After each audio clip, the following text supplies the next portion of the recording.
تم شاید ہی کبھی وہاں جاؤ گے، اب شاید ہی کبھی ہم ملیں گے، شاید ہی کبھی میں وہاں گیا ہوں، شاید ہی کبھی میں اس سے بات کیا کرتا تھا۔ ان جملوں میں ہم بول رہے ہیں شاید ہی کبھی۔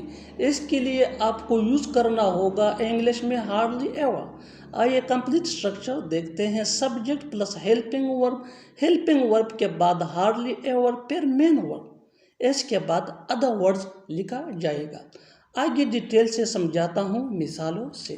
تم شاید ہی کبھی وہاں جاؤ گے، You will hardly ever go there. You will hardly ever go there. اب شاید ہی کبھی ہم ملیں گے، We will hardly ever meet now. We will hardly ever meet now. شاید ہی کبھی میں وہاں گیا ہوں، I have hardly ever gone there. I have hardly ever gone there. میں شاید ہی کبھی اس سے بات کیا کرتا تھا، میں شاید ہی کبھی اس سے بات کیا کرتا تھا۔ I hardly ever used to talk to him. I hardly ever used to talk to him. اور آخر میں یہ سینٹنس آپ کے لیے کامنٹ سیکشن میں اس کا جواب ضرور دینا۔